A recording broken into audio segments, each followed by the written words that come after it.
Hello बच्चों, नमस्कार। कैसे हैं आप सब? आई होप आप सब अच्छे हैं, स्वस्थ, मस्त हैं, जबरदस्त हैं, अपनी अपनी पढ़ाई में व्यस्त हैं। तो कैसी है जनता, एक बार बताएंगे सारे के सारे बच्चे। इसके बाद हम आज का टॉपिक जो रहेगा वो हमारा रहेगा केंद्रक से रिलेटेड, यानी कि हम आज पढ़ने वाले हैं न्यूक्लियस से रिलेटेड चीजें।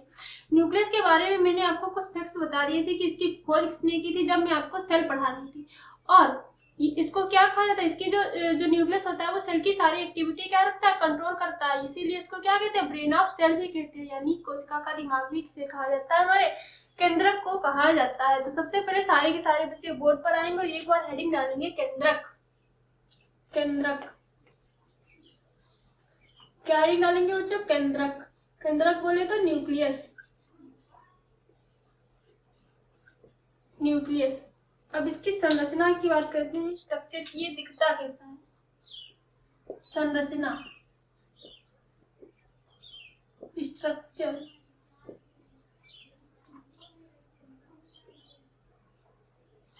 तो सारे के सारे बच्चे मेरे साथ साथ में ही डायग्राम ड्रा करेंगे। तो ये हमारा हो गया केंद्रक। केंद्रक के बाहर की तरफ एक मेम्ब्रेन प्रेजेंट रहती है, जिसको क्या कहते हैं? केंद्रक झिल्ली कहते हैं या न्यूक्लियर मेम्ब्रेन। ये हमारा हो गया केंद्रक। और एक केंद्रक के बाहर की तरफ एक मेम्ब्रेन प्रेजेंट है। केंद्रक के बाहर की तरफ एक क्या प्रेजेंट है? मेम्ब्रेन प्रेजेंट है। इसको क्या कह देंगे बच्चों? हम न्यूक्लियर मेम्ब्रेन कह देंगे। क्या कह देंगे? न्यूक्लियर मेम्ब्रेन कह देंगे। अब इस न्यूक्लियर मेम्ब्रेन में कुछ पोर प्रेजेंट होते हैं, जैसे ये क्या है? कुछ पोर्स प्रेजेंट है। क्या प्रेजेंट है? पोर्स प्रेजेंट है।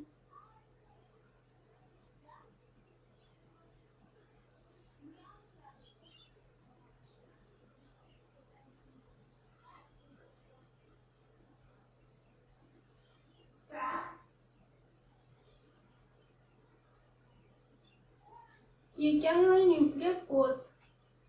और इसके अंदर एक स्ट्रक्चर प्रेजेंट रहता है गोल सा, इसको हम क्या कह देते हैं? केंद्रक, न्यूक्लियोलस, सॉरी केंद्रिका। इसको क्या कहते हैं? न्यूक्लियोलस। अब इसके जो कोशिका द्रव है, इसके अंदर क्या, केंद्रक के अंदर कुछ बिखरा हुआ स्ट्रक्चर प्रेजेंट रहेगा, इसको हम क्या कह देंगे?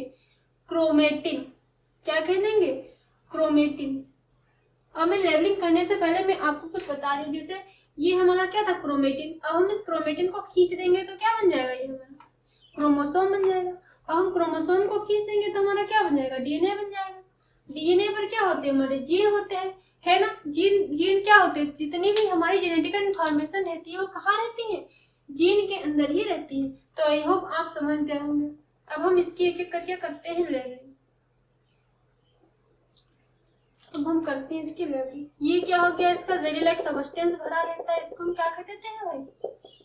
केंद्रक द्रव। केंद्रक द्रव, न्यूक्लियोप्लाज्म। अच्छा, कोशिका के अंदर प्रेजेंट था जो द्रव्य, उसको हमने क्या कह दिया था? क्या कह दिया था? कोशिका द्रव्य या साइटोप्लाज्म। आई होप आप लोग समझ गए होंगे, कंफ्यूज नहीं होना है बिल्कुल भी। केंद्रक के अंदर प्रेजेंट है तो केंद्रक द्रव्य, कोशिका के अंदर प्रेजेंट है वो कोशिका द्रव्य। और जब केंद्रक द्रव्य और कोशिका द्रव्य मिल जाएंगे तो क्या बनेगा बेटा? जीव द्रव्य बन जाएगा। क्या बन जाएगा? जीव द्रव्य। आई होप आप लोगों को इतना समझ में आ गया होगा। इसको मैं अभी लेबलिंग करने के बाद आपको बताती हूँ कि जीव द्रव्य जो है वो किस किन चीजों से मिलकर बना है। हाँ, अब इसकी हम कर लेते हैं लेबलिंग। तो बाहर की तरफ हमको क्या दिख रहा है? इसके केंद्रक झिल्ली। केंद्रक के चारों तरफ पाई जाने वाली मेम्ब्रेन को या झिल्ली को ही क्या कह देते हैं? हम केंद्रक झिल्ली कह देते हैं। तो सबसे पहले इसकी करेंगे लेबलिंग। तो बाहर की तरफ हमें क्या दिख रही है? केंद्रक झिल्ली। केंद्रक झिल्ली, न्यूक्लियर मेम्ब्रेन या न्यूक्लियर एनवलप भी कह देते हैं इसको, न्यूक्लियर एनवलप। इसके बाद ये क्या है हमारे? इसी केंद्रक झिल्ली के अंदर कुछ पोर्स, कुछ छिद्र प्रेजेंट होते हैं, इनको हम क्या कह देते हैं? केंद्रक छिद्र। इसी को बच्चों क्या कह देंगे हम? केंद्रक, केंद्रक, छिद्र, केंद्रक छिद्र कह देंगे। Nuclear pore, nuclear pore. अब ये हमारा क्या गोल सा स्ट्रक्चर मैंने आपको बताया था, ये क्या है हमारा? केंद्रिका। क्या है ये? केंद्रिका, केंद्रिका। ये क्या है हमारा? क्रोमेटिन। ये क्या है हमारा? क्रोमेटिन। अब जब इन क्रोमेटिन में विभाजन हो जाएगा तो ये किसमें चेंज हो जाएंगे? क्रोमोसोम्स में। ये क्या है हमारा? Chromatin, chromatin. ये क्या है हमारा? कोशिका द्रव्य, सॉरी केंद्रक द्रव्य, केंद्रक द्रव्य। Nucleoplasm, nucleoplasm. तो आई होप सारे के सारे बच्चे इतना समझ गए होंगे कि केंद्रक के बाहर की तरफ क्या प्रेजेंट है? केंद्रक झिल्ली या न्यूक्लियर एनवलप। इसमें कुछ पोर्स प्रेजेंट होते हैं, कुछ छिद्र प्रेजेंट होते हैं, उनको ही क्या कहते हैं? केंद्रक छिद्र या न्यूक्लियर पोर कह देते हैं। इसके बाद ये क्रोमेटिन होते हैं, कुछ बिखरे हुए चीज प्रेजेंट रहती है, इसको हम क्या कहते हैं? क्रोमेटिन कह देते हैं। और जब इन क्रोमेटिन में विभाजन हो जाता है तो यही क्रोमेटिन किसमें चेंज हो जाते हैं? क्रोमोसोम में चेंज हो जाते हैं। अब क्रोमोसोम में क्या प्रेजेंट होता है? हमारा डीएनए। डीएनए में क्या होते हैं? जीन, है ना। और जीन में ही क्या होती है? हमारी जितनी भी जेनेटिकल इन्फॉर्मेशन होती है वो सब कहाँ रहती है? जीन पर ही रहती है। तो आई होप आपको समझ में आ गया होगा। फिर हमने एक टर्म आपको जब मैं सेल पढ़ा रही थी तो कुछ बताया था, जीव द्रव्य या प्रोटोप्लाज्म क्या होता है, उस पर एक बार हम बात कर लेते हैं।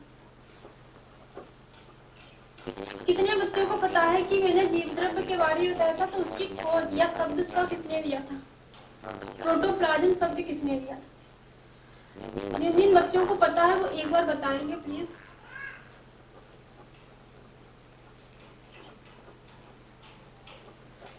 जीव द्रव्य किन किन चीजों से मिलकर बना है भाई?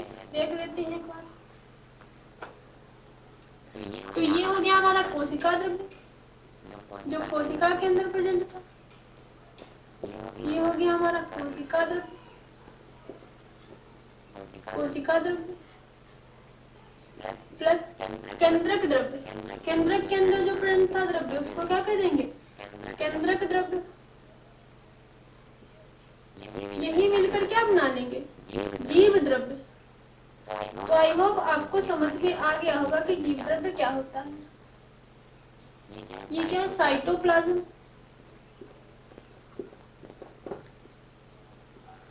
Cytoplasm plus nucleoplasm, nucleoplasm.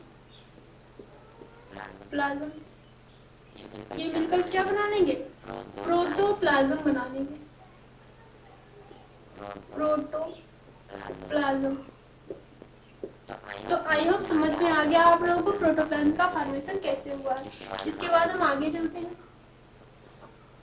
केंद्रक के बारे में कुछ फैक्ट्स लिख लेते हैं। जैसे सबसे पहला तो यही पूछ लिया जाता है हम लोगों से कि केंद्रक की खोज किसने की थी। लिख लेंगे एक बार और। केंद्रक की खोज, केंद्रक की खोज तो किसने की थी भाई? ये हमारे रॉबर्ट ब्राउन ने, रॉबर्ट ब्राउन ने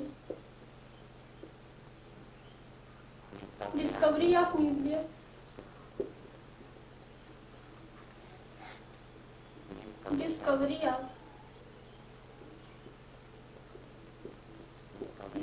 ऑफ न्यूक्लियस किसने की थी? Robert brown, Robert brown. अच्छा कितने बच्चों को पता है कि कोशिका की खोज किसने की थी? किसने की थी? वो हुक थे। और इन दोनों को अलग अलग तरीके से याद करने के लिए भी मैंने कुछ फैक्ट्स आपको बताए थे। जैसे कि हमारी जो सेल होती बहुत ही छोटी होती, तो उसको किसकी मदद से निकालेंगे?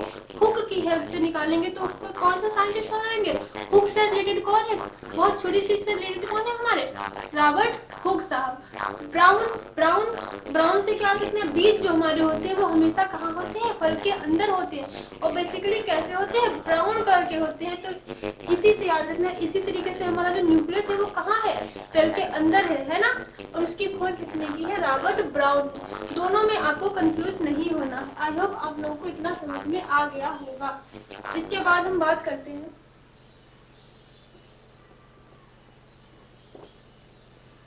केंद्रक के चारों ओर, केंद्रक के चारों ओर एक झिल्ली पाई जाती है। झिल्ली पाई जाती है, जिसे हम क्या कह देंगे? केंद्रक झिल्ली कह देंगे। जिसे केंद्रक जिसे केंद्रक जिसे केंद्रक झिल्ली कहते जिसे केंद्रक झिल्ली कहते हैं। केंद्रक के चारों ओर एक झिल्ली पाई जाती है, जिसे हम क्या कहते हैं? केंद्रक झिल्ली कहते हैं। इसको इंग्लिश में लिख लेते हैं न्यूक्लियर मेम्ब्रेन। न्यूक्लियर मेम्ब्रेन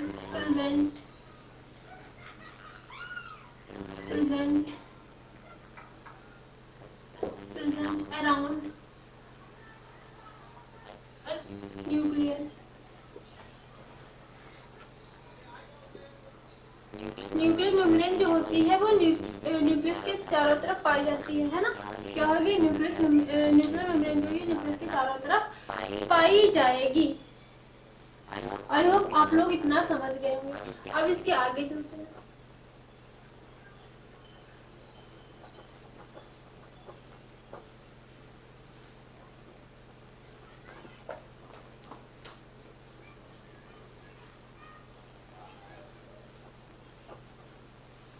अब हम बात करते हैं क्रोमेटिन के बारे में। और न्यूक्लियस को क्या कहते हैं? कोशिका का दिमाग कहते हैं। केंद्रक को एक पॉइंट और लिख लेते हैं बच्चों। केंद्रक को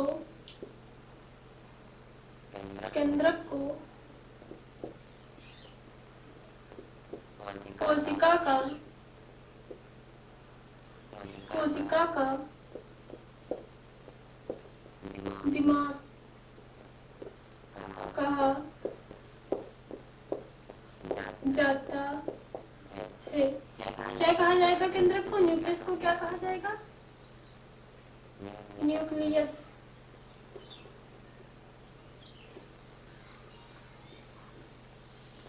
न्यूक्लियस को क्या कह देंगे हम? Brain of cell. Brain of cell. जैसे कि हम हैं, हमारा दिमाग हमको, जैसे हमारा दिमाग क्या सारी एक्टिविटी हमारे दिमाग हमारा करता है। जैसे हमें भूख लगी, कौन हमें एहसास करेगा? हमारा दिमाग। जो हमें प्यास लगी, कौन कराएगा? हमारा दिमाग हमें इन्फॉर्मेशन देगा कि इसको प्यास लग रही है, इसको भूख लग रही है, इसको अच्छा नहीं लग रहा है। कौन फील कराता है? हमारा ब्रेन फील कराता है। हमें किसी की याद आ रही है या हम किसी के बारे में रो रहे हैं, ये सब क्या किसी के बारे में सोच कर, या हमारा कभी रिजल्ट खराब हो गया तो हम रोने लगे, ये सब क्या है? हमारा हमारा दिमाग ही हमको एहसास करवाता है। तो आई होप आप समझ गए होंगे। और जैसे ही जितनी भी एक्टिविटी कौन कंट्रोल करेगा सेल की? वो कौन करेगा? न्यूक्लियस कंट्रोल करेगा। जितनी भी हमारी एक्टिविटी है वो कौन कंट्रोल करता है? हमारा न्यूक्लियस। जैसे किसी की हमारा ब्रेन, जैसे किसी भी बच्चे के उंगलियां हाथ में, उसको 4 नाखून ही देने, 5 नाखून ही देने हैं, तो कौन उसका डिसाइड करेगा? सेल का कौन डिसाइड करेगा? न्यूक्लियस ही डिसाइड करता है। क्योंकि उसमें क्या रहते हैं? क्रोमेटिड। और क्रोमेटिड के ऊपर क्या रहते हैं? क्रोमेटिन के ऊपर क्या रहते हैं हमारे डीएनए। डीएनए में क्या होता है जीन, और जीन के अंदर क्या रहती है सारी की सारी इंफॉर्मेशन रहती है। अब हम इसके बाद पढ़ने वाले हैं क्रोमोसोम के बारे में।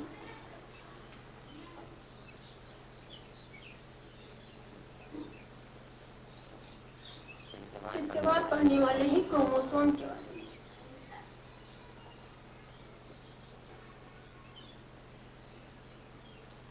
क्रोमेटिन, ये हमारे थे क्रोमेटिन। क्रोमेटिन थे। अब इन क्रोमेटिन में क्या हो गया विभाजन हुआ। क्रोमेटिन में हो गया बच्चों विभाजन। अब इन विभाजन क्रोमेटिन में क्या हो गया विभाजन, और विभाजन हुआ तो क्या बन गई है क्रोमोसोम। क्रोमोसोम क्या बन गई है क्रोमोसोम। ये थे हमारे क्रोमेटिन। क्रोमेटिन में क्या हुआ डिवीजन हुआ। अब ये क्या बन गए हमारे क्रोमोसोम बन गए। क्रोमोसोम बन गए।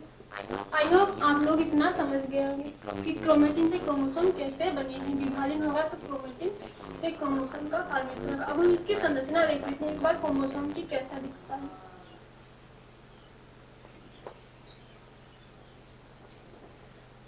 इसकी संरचना देखते हैं।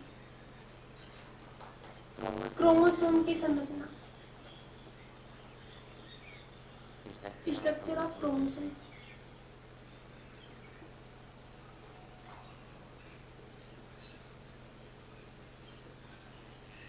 गुणसूत्र की संरचना,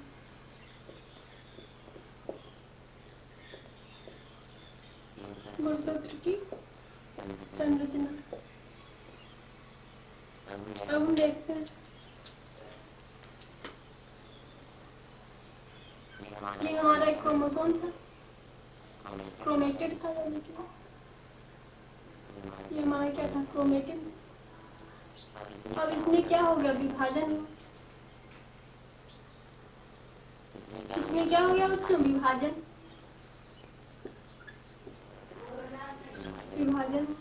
विभाजन होकर इसमें क्या दो पोल बन जाएंगे। अब ये सिंगल पोल था ना यहाँ पे, इसमें दो बन जाएंगे। ये हो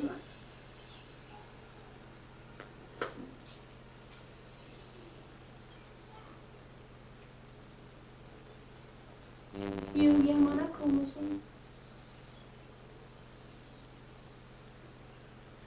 है ना। ये बन गया हमारा क्रोमोसोम। अब इसकी लेवलिंग कर लेते हैं।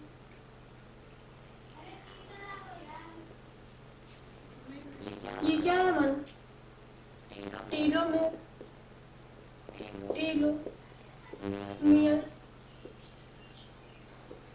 क्या बच्चे टेलोमियर। ये क्या है हमारा सेंट्रोमियर, सेंट्रोमियर, सेंट्रोमियर। पहले क्या है ये सेंट्रोमियर।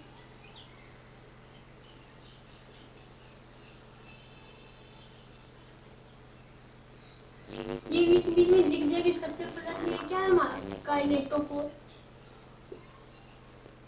काइनेटोफोर। क्या है हमारा काइनेटोफोर, काइनेटोफोर। ये क्या है हमारा सेंट्रोमियर,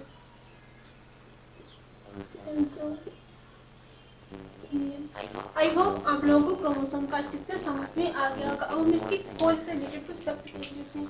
आपसे पूछ लिया जाता है कि इसकी खोज किसने की थी। गुणसूत्र या क्रोमोसोम की खोज किसने की थी, तो भाई की थी वो वाल्टेयर साहब ने। गुणसूत्र की खोज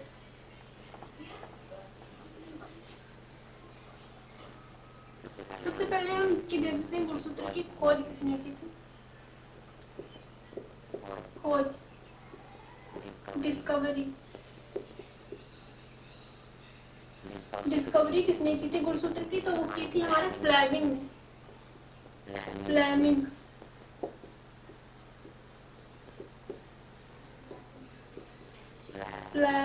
मिंग, फ्लेमिंग। इसके बाद इसका नामकरण किसने किया था? नाम यानी कि टर्म किसने दिया था?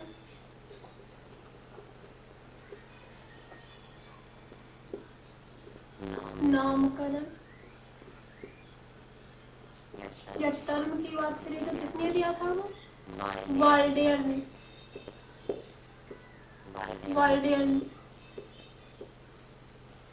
वाल्डेयर। वाल्डियर।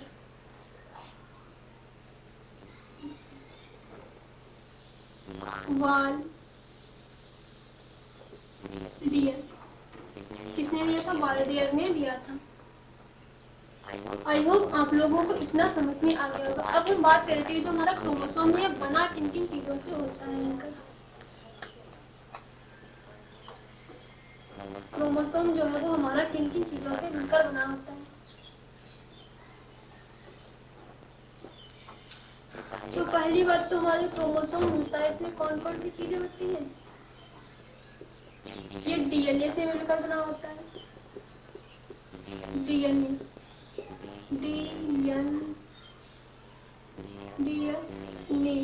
डीएनए से मिलकर बना होता है। और किससे बना होता है? प्रोटीन से। प्रोटीन। अब आप पूछेंगे कि मैम यहाँ पे कौन सी प्रोटीन होती है, तो होती है बच्चों वहाँ पे हिस्टोन प्रोटीन। हिस्टोन प्रोटीन कौन सी होती है? हिस्टोन प्रोटीन प्रेजेंट रहती है। तो आई होप आप लोग समझ गए होंगे कि हमारा जो क्रोमोसोम जो गुणसूत्र है वो किसी चीजों से मिलकर बना है, डीएनए से और प्रोटीन से मिलकर बना होता है। और कुछ यहाँ पर सब अमाउंट ऑफ आरएनए भी होता है, कुछ यहाँ आरएनए का भी अमाउंट प्रेजेंट रहता है। ये हो गया हमारा आरएनए। डीएनए की फुल फॉर्म लिख लेते हैं एक बार बच्चों। डीऑक्सी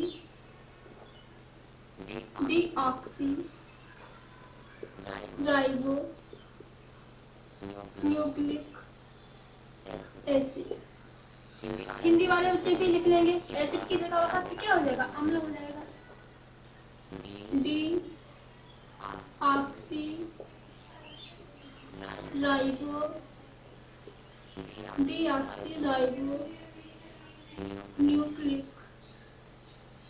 डीऑक्सीराइबो न्यूक्लिक अम्ल।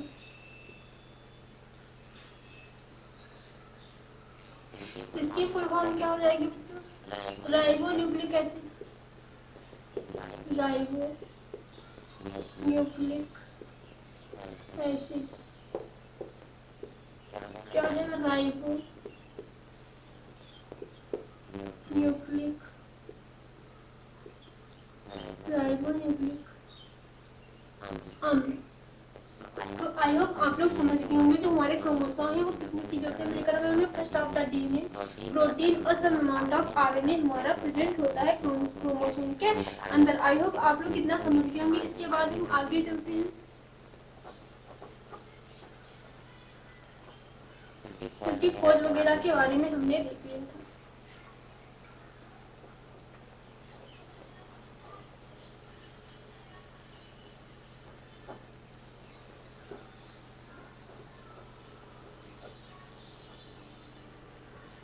फिर बात करते हैं मनुष्य में क्रोमोसोम कितने प्रेजेंट होते हैं। मानव में गुणसूत्रों की संख्या, मानव में गुणसूत्रों की संख्या कितनी होती है? Number of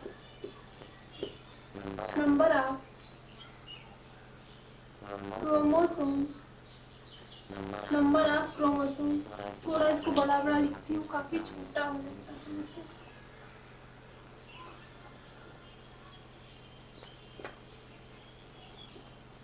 number of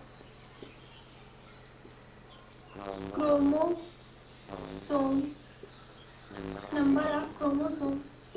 present in human.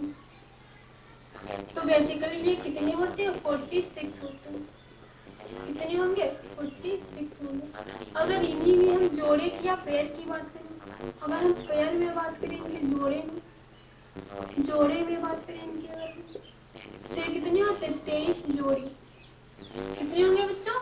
23 जोड़ी होते हैं। इसके बाद हम बात कर लेते हैं, बात कर लेते हैं मेल और फीमेल।